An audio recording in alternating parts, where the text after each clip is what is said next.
marking. Call it MSP1, MDP1 because we're going to shift the curve. So we started at point A, I1, M over P1. Okay, so if income goes up, okay, the first behavior should be money demand increase. Cannot be money supply. You cannot say income goes up, government print more money. Doesn't make sense.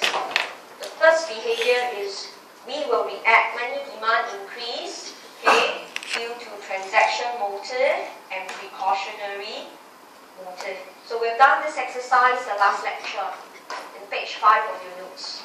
Okay, so mathematically we know, right, the money demand curve will actually shift parallel rightwards. What's the meaning of shift parallel rightwards? It means we've done this last week also at the same interest rate. You shift the entire line to point B. So you get your MD over P2. So it's parallel because the slope is unchanged. Okay, it is shifting rightwards because the intercept is higher. Okay, so I'll put in the numbering for you. So most of you can do this, but very clearly the market is no longer at equilibrium. Okay, so step 2, you could see you are still at interest rate I1. Okay, money demand now exceeded money supply. Okay, so step 2 is very important, and it is one that your analysis starts from here. We hold a lot of money in our hands, right? Okay, because we want to spend. Okay, so you have to think about financial institution.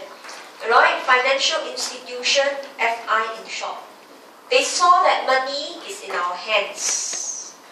So financial institutions will actually offer higher interest rates for financial assets. This is step 2.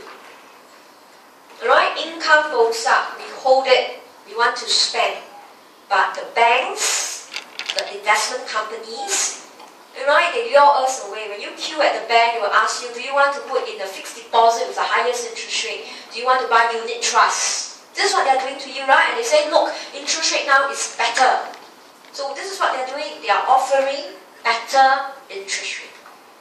Right? So there is an upward pressure for interest rates to pick up. So as a result, in step 3, if we respond,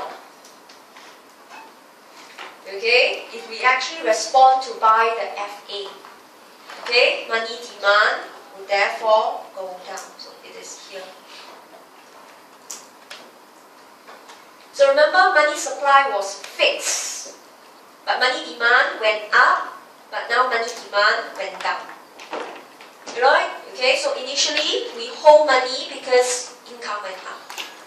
Now we hold less because we converted our money into financial assets.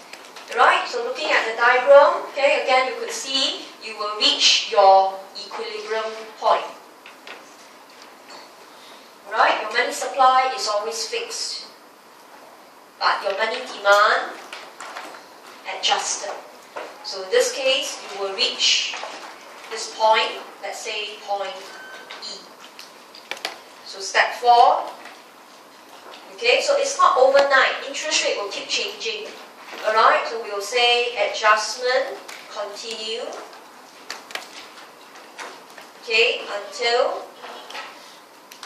money supply 1, because the curve didn't change, equals to money demand 2 at point E.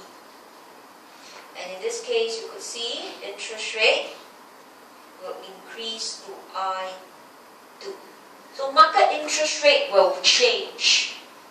Alright, okay, it's because when there is a disequilibrium at step 2, alright, financial institutions will react. Alright, they will react. They will adjust interest rate. In this case, interest rate will go upward. Okay, so if interest rate were to go upwards, it will end up at point E at I2. So income goes up, interest rate goes up. So interest rate again is an indicator on the health of the economy. High interest rate means high velocity. High interest rate also suggests income could have gone up. So that's why we should not have zero interest rate. Okay, you cannot treat zero interest rate like funds are free. Actually, it's not. Zero interest rate means the economy is in very bad shape already. Okay, now I'm going to show you a challenge, but I'm not going to do it today. But think carefully. If you have a different color pen, okay, at point A, what if your money demand is flatter?